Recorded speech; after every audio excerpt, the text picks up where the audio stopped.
Linda, nice to see you again. Nice to see you too. What seems to be the matter? Something terrible happened last night. Really? What? I had a frightening dream. No, a nightmare. A terrifying nightmare. Tell me about it. To start with, I was in my office. Yes, but what happened? There was... Linda, if you don't tell me what happened, I can't help you. Okay. There was a huge, really huge, terrifying black spider. Uh-huh. Is that clear? A huge S-P-I-D-E-R right on my desk. But the most significant aspect was that it was waiting for me. Maybe it was just there by chance? No, it was waiting for me, the scary thing. What's more, my boss, Miranda, you know, was there too. Miranda? Well, that was good. I wouldn't say so. She was calm and relaxed. Are you with me? Sure. Perhaps I should mention that the thing, the spider, was on a very important document, so I certainly could not squash it. Okay so far? Yes. And then? Then it just disappeared. What does that dream mean? The first obvious aspect of this dream is that the spider was large and black, something which occupies your mind. You think so? I think this nightmare is related to the opening of the new office in Glasgow. It is going to be a very demanding job, right? Yes, it is. If you want to have sweet dreams again, I think you should start thinking positively about it. Dr. Fraser, I feel so relieved. Thank you. Thank you so much.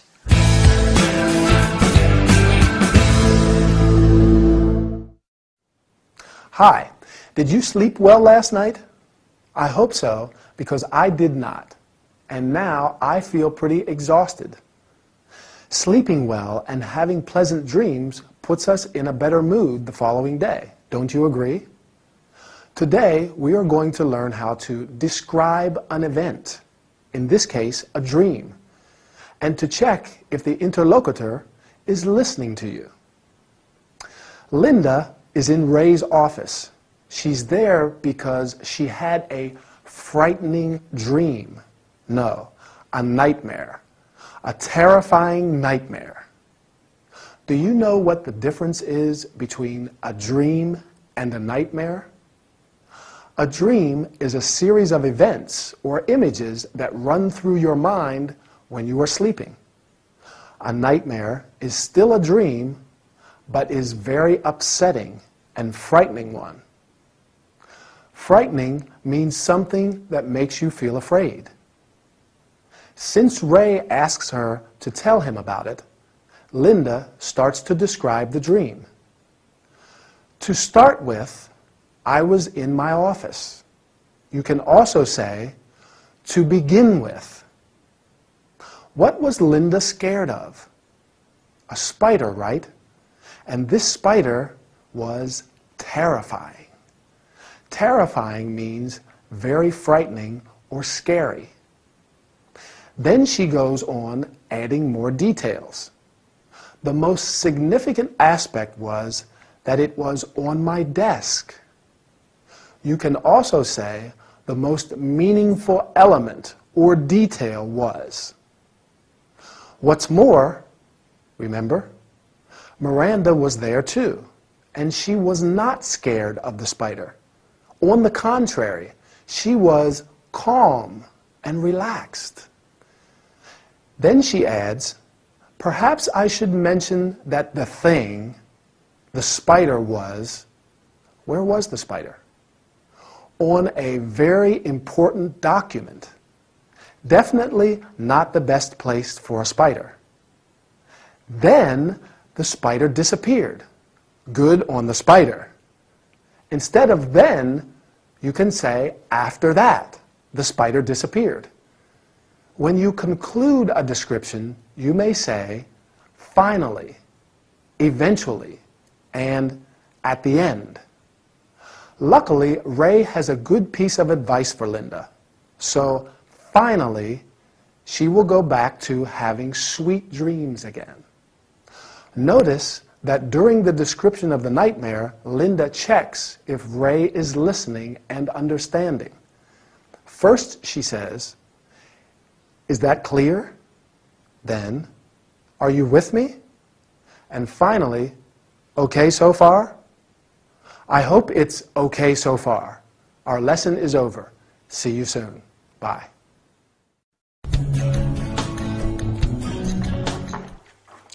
Hey, you still haven't told me about the weekend you had in Bath while I was doing Emily's job. We haven't? No, you haven't. Well, it was wonderful. Yeah? And did you visit the Roman baths? Yes. Did you have a bath? No, of course not. No bath in Bath. No? Adriana's from Argentina. She does not know you can't bathe in the Roman baths. Ah, so no bath. Yes, we had a bath, but in the thermal bath spa. Oh, a spa. So, tell me all about it. The spa uses the same warm waters that the Celts and Romans enjoyed. Romans? Yeah, I had a Roman boyfriend some time ago. Which the ancient Romans enjoyed 2,000 years ago. Ah. Oh. So how does it work? You can choose a 2-hour or 4-hour session, which includes full access to the warm waters.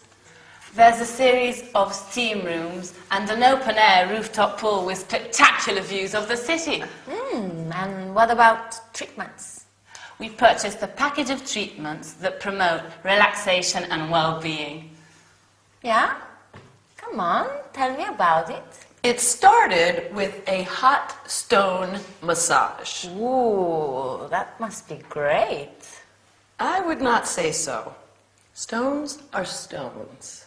We'll tell her about the body wraps. Oh, they did these body wraps with nutrient-rich mud, algae, and creams.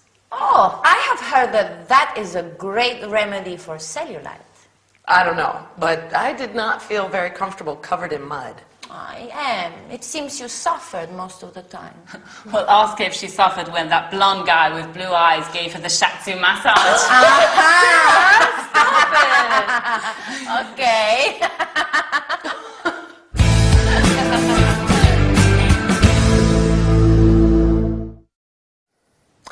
Hi, nice to see you again. Are you feeling tired? Do you need to relax? Well, today we are going to talk about something really pleasant. We are going to learn about terms and verbs related to a spa, including steam rooms, pools, massages, body wraps. Emily and Sarah spent a weekend in Bath, one of England's most beautiful towns to visit, famous for its Roman baths.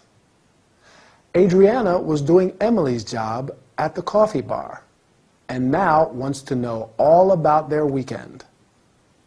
Besides visiting the Roman baths, Sarah and Emily went to the Thermae Bath Spa.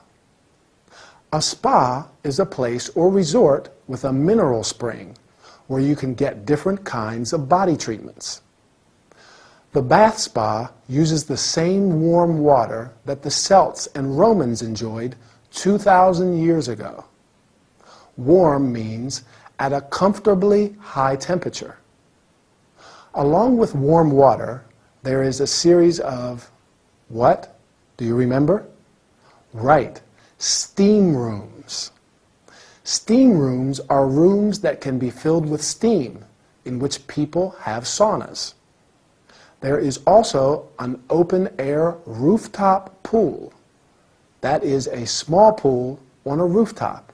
Great, don't you think? Sarah and Emily purchased a package of treatments. A package means an all-inclusive offer of different facilities or treatments. What do the treatments promote? Good. Relaxation, and well-being. Well-being is the state of feeling happy and fit. Emily has been given a hot stone massage. That must be great. A hot stone massage is a special massage that uses smooth, heated stones. There are many kinds of massages. Along with hot stone, shiatsu, and Thai massages, there are also back, foot, head massages. A massage is usually given by a therapist, that is, a person qualified to do it. Emily also got body wraps. Have you ever had a body wrap? Well, it consists of wrapping the body in hot cloths, plastic sheets, blankets, etc. In this case, they also used nutrient-rich mud. That is a mixture of earth and water, algae, plants that live in ponds, rivers, and the ocean, and creams. Well, after all this relaxation, I have to go. Bye, and see you soon for our next training session. Would you like something to drink? A cup of hot tea, please. Okay.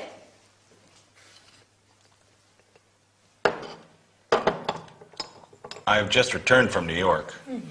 It was wonderful, but the tea, tasted like hot sugared water. New York, wow. Sometimes I miss New York. I was born there. Why did you go there? I was there to gather information about new bars and clubs. Wonderful. Do you know anybody there? Yes, my girlfriend Belinda lives there. Ah. She wanted me to see everything, again. So we visited the Guggenheim Museum, the Metropolitan, but actually I'm from New York, so... Terrific. Yes, we also went to the MoMA and saw some incredible films by Salvador Dali, Walt Disney. Really unforgettable. I'm going to New York too. Really? When are you leaving? Next week. Are you going to stay there for long? 2 weeks.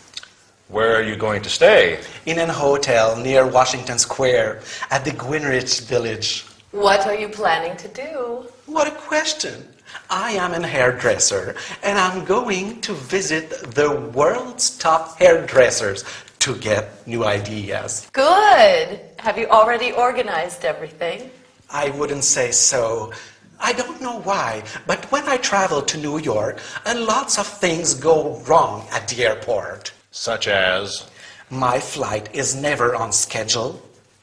The gate number is always wrong. My boarding pass is not valid. The last time, they lost my luggage. And I had to wait until the following day to retrieve it. What did you do in the meantime? What did I do? I had to sleep in my underwear, and I went to bed without even cleaning my teeth.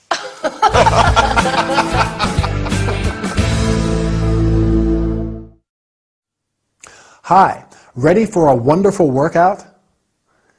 Let me think. Have I got everything? I hope so, because today we are going to New York. We are going to learn how to ask about traveling plans, some terms related to airport situations. Frankie DJ and Mr. Little are at Emily's coffee bar. Frankie has just returned from New York, and Emily wants to know everything about his experience. She asks, "Why did you go there?" Frankie was there to gather information about, can you remember? Right, about new bars and clubs. When you travel, it's handy to know someone on the spot. So you can ask, do you know anybody there? Belinda, Frankie's girlfriend, lives there, and together they visited the most important museums. Mr. Little is about to go to New York too.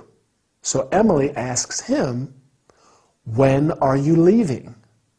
You can also say, "When are you going there?" Then she asks, "Are you going to stay there for long?" You can also say, "How long are you staying there?" When you go somewhere, you need to find accommodation. That is, a place to stay. So you can ask, "Where are you going to stay?" You may stay in a hotel, like Mr. Little, or in a B&B, bed and breakfast, a hostel, and so on. Finally, Emily wants to know what he is going to do there. What are you planning to do?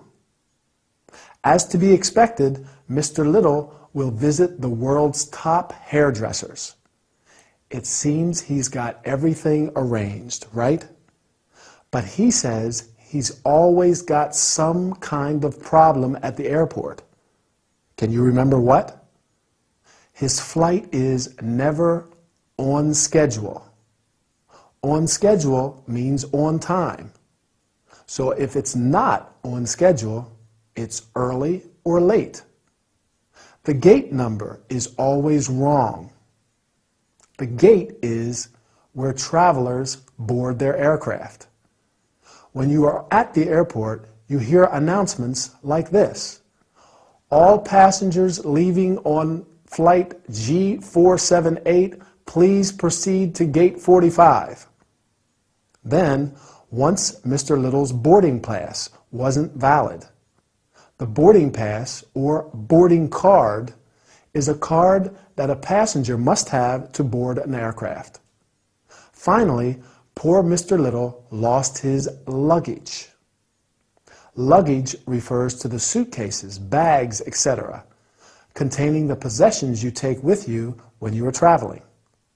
Consequently, Mr. Little had to sleep in his underwear and could not even clean his teeth. By no means a pleasant situation, don't you agree? Well, time to go. See you next time for another workout together. Bye.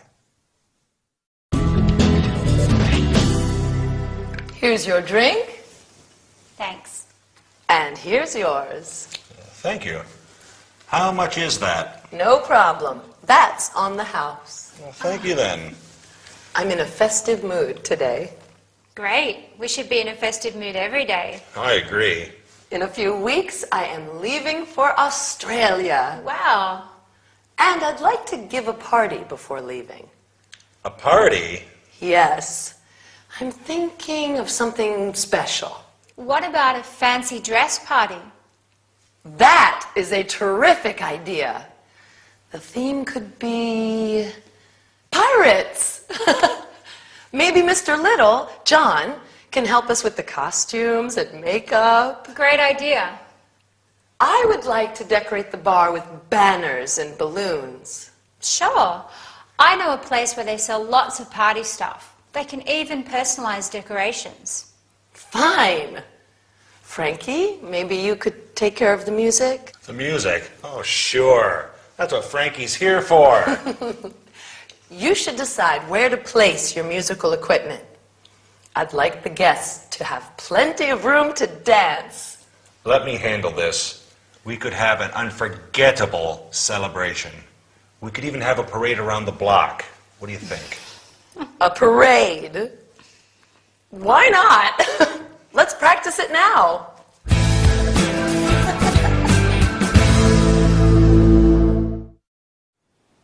Welcome back for another training session.